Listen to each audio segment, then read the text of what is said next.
Hello students, welcome back to the channel learning medicos. और आज का हमारा टॉपिक है hospital equipment, surgical instrument and health accessories.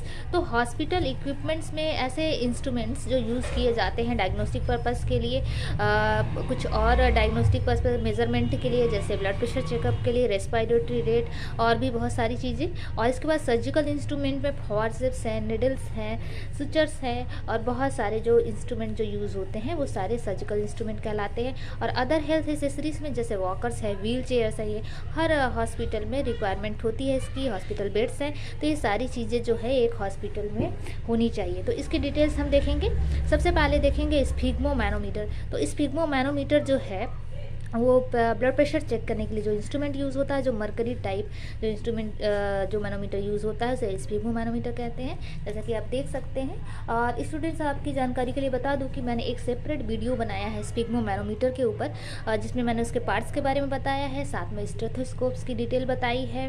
और एक सेकेंड वीडियो में मैंने उसके बारे में बताया है कि ब्लड प्रेशर कैसे चेक किया जाता है स्फिग्मो मैनोमीटर की हेल्प से। तो अगर आपने वो वीडियो नहीं देखा है तो मैं रिक्वेस्ट करूँगी कि पहले वो वीडियो ज़रूर देखिए ताकि आपको इसकी डिटेल्स पता चल जाए। इसके बाद हम नेक्स्ट देखेंगे जो ईसीजी मशीन। तो ईसीजी मशीन या इलेक्ट्रोकार्डियोग्राम जो है वो हार्ट की इलेक्ट्रिकल एक्टिविटी जो है रिकॉर्ड करता है। तो ये मशीन नेसेसरली हॉस्पिटल में होनी चाहिए ताकि कोई इमरजेंसी कंडीशन आती है, हार्ट का पेशेंट है या अनकॉन्शियस पेशेंट है, उस तरह का केस है, तो उसमें उसका जो है हार्ट की कंडीशन या एक्टिविटी पता लगाई जा सके। तो ईसीजी मशीन जो है वो ज़रूरी होती है। इसके बाद हम देखेंगे अल्ट्रासाउंड मशीन या यूएसजी मशीन। तो अल्ट्रासाउंड मशीन जनरली बहुत सारे हॉस्पिटल्स में नहीं होती हैं, डायग्नोस्टिक सेंटर्स अलग से होते हैं। लेकिन अगर किसी बड़ा हॉस्पिटल है यहाँ पे जहाँ पे सारी सुविधाएं हैं, वहाँ अल्ट्रासोनोग्राफी मशीन की भी व्यवस्था होती है।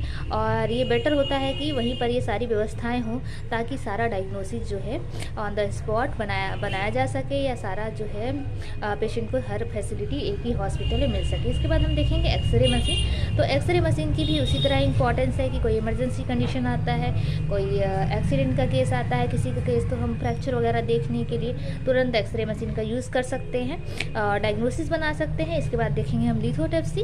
तो लिथोट्रिप्सी एक ऐसी मशीन है जिसमें जो है शॉक वेव दी जाती है। स्टोन जो होता है, किडनी में स्टोन या ब्लैडर में स्टोन है, तो उसको ब्रेक करके टुकड़े टुकड़े करके उसको पास कराया जाता है यूरिन रूट से। तो जो रीनल स्टोन के लिए लिथोट्रिप्सी मशीन यूज़ की जाती है। इसके बाद हम देखेंगे ग्लूकोमीटर। तो जो ग्लूकोमीटर है ये ऐसा डिवाइस है जो कि ब्लड शुगर का कंसंट्रेशन जो है मेज़र करता है, या जो ब्लड शुगर टेस्ट करने वाली जो मशीन होती है ग्लूकोमीटर। तो मैं आपको दिखाऊंगी कि ये ग्लूकोमीटर का एक सेट है, एक्यूचेक।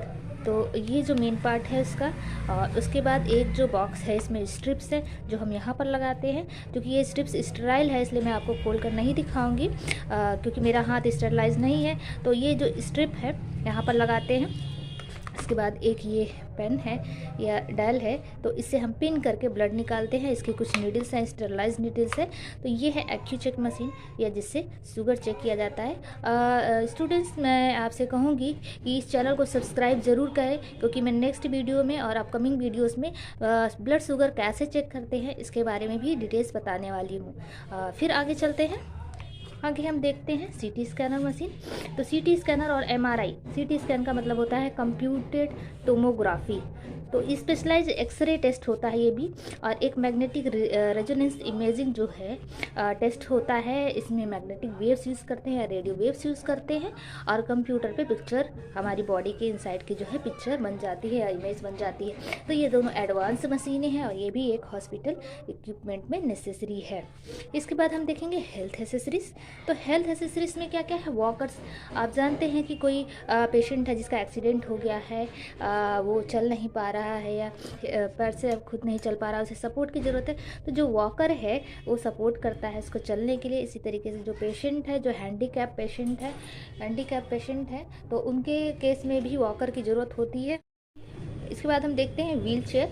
तो व्हील चेयर आप सभी ने देखी होगी, आपने सामने भी देखी होगी, हॉस्पिटल्स में भी देखी होंगी। इसके अलावा भी आसपास अपने लोगों को देखा होगा कभी कि जो लोग चल नहीं पाते हैं, हैंडीकैप्ड होते हैं, वो व्हील चेयर का यूज़ करते हैं। हॉस्पिटल में भी व्हील चेयर का यूज़ है ऐसे पेशेंट के लिए जो हैंडीकैप है या पैरालाइज केस है या एक्सीडेंट हो गया है, जिसको कोई फ्रैक्चर हो गया है। तो व्हील चेयर जो है ये भी नेसेसरी जो है इक्विपमेंट या हेल्थ एसेसरी है जो हॉस्पिटल में रिक्वायर्ड होती है। इसके अलावा हॉस्पिटल बेड, जो मॉडर्न हॉस्पिटल हैं जिसमें पेशेंट को एडमिट किया जाता है तो बेड्स होने चाहिए जो कि मैनुअल या इलेक्ट्रिकली ऑपरेटेड। जो बेड्स आपने देखे होंगे कि नॉर्मल बेड्स होते हैं कुछ हॉस्पिटल में और आईसीयू वगैरह में आपने देखा होगा कि जो बेड है उसको हम एक सिंपल एग्जांपल देती हूँ कि बेड को ऊपर नीचे किया जा सकता है, या बेड में बहुत सारे इक्विपमेंट साथ में अटैच होते हैं खास तौर से आईसीयू वार्ड में, तो वो जो है इलेक्ट्रिकली ऑपरेटेड होते हैं ऊपर नीचे करने या फिर और भी फंक्शंस होते हैं। तो इस तरह के बेड्स हॉस्पिटल में होने चाहिए। इसके बाद हम देखेंगे कि सर्जरी वाले जो इंस्ट्रूमेंट है सर्जिकल इक्विपमेंट्स, तो सर्जिकल इक्विपमेंट्स में फॉर्सेप्स आते हैं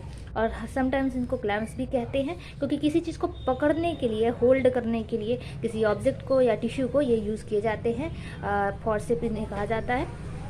ठीक, इसके बाद हम देखेंगे फॉर्सेप के टाइप्स है tissue forceps, dissecting forceps, haemostatic forceps, bone cutting, sponge holding and tongue holding forceps.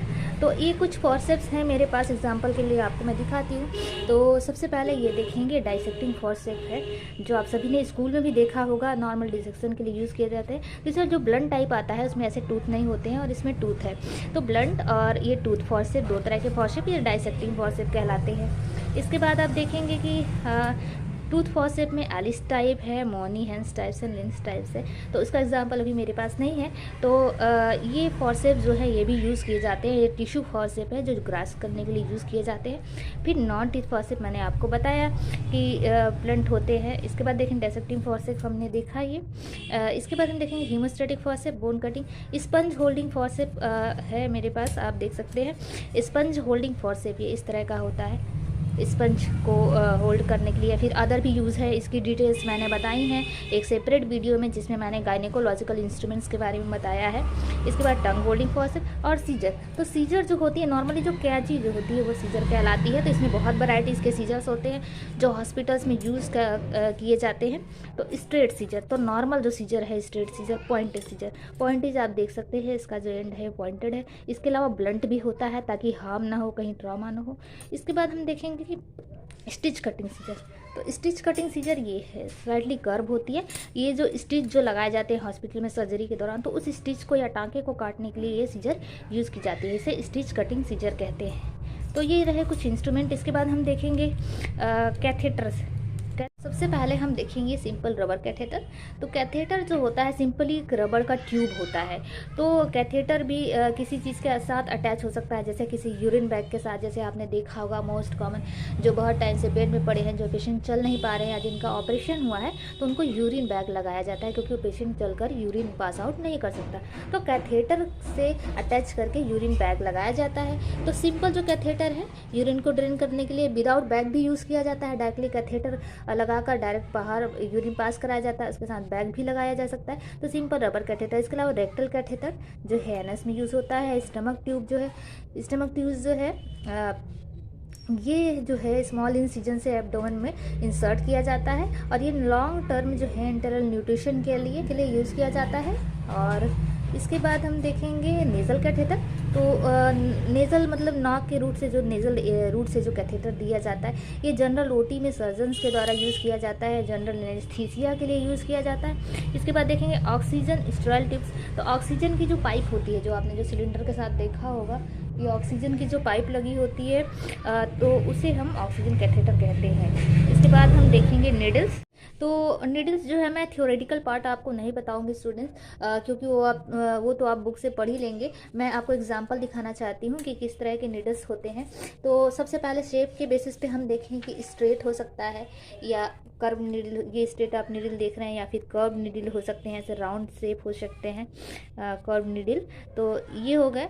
और इसके बाद हम देखेंगे कि इसमें भी जो स्ट्रेट नीडल है या कर्व नीडल है, तो इसमें आप देख सकते हैं कि इसमें राउंड बॉडी और फ्लैट बॉडी। आगे का हिस्सा आप देख सकते हैं कि चपटा है, तो ये फ्लैट बॉडी है। और इसके अलावा राउंड बॉडी, पूरा राउंड बॉडी होता है। इसी तरीके से जो नीडल है, राउंड नीडल है, इसमें भी round body and flat body भी नीडल होती है इसमें। तो ये हो गया नीडल। इसके बाद हम देखेंगे नीडल होल्डर फॉर्सेप।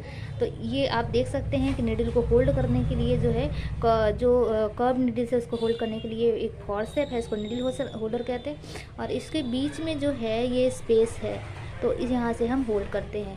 तो ये रही डिटेल्स जो है जितने इक्विपमेंट्स या जो है इंस्ट्रूमेंट यूज़ किए जाते हैं। वैसे तो इंस्ट्रूमेंट्स बहुत सारे यूज़ किए जाते हैं और इक्विपमेंट्स भी बहुत सारे यूज़ किए जाते हैं, लेकिन ये कुछ कॉमन जो है जो इक्विपमेंट या इंस्ट्रूमेंट है जो आपके सिलेबस में है, जो डी फार्मा सेकेंड ईयर के हॉस्पिटल एंड क्लिनिकल फार्मेसी जो सब्जेक्ट है तो उसके सिलेबस में वो मैंने आपको शॉर्ट में बताया है। उम्मीद है कि आपको वीडियो ज़रूर पसंद आया है, और वीडियो पसंद आया तो चैनल को सब्सक्राइब करें ऐसे ही इन्फॉर्मेटिव वीडियोस के लिए, और ताकि आपको नोटिफिकेशन सबसे पहले मिल जाए, और लाइक बटन ज़रूर दबाएं। धन्यवाद।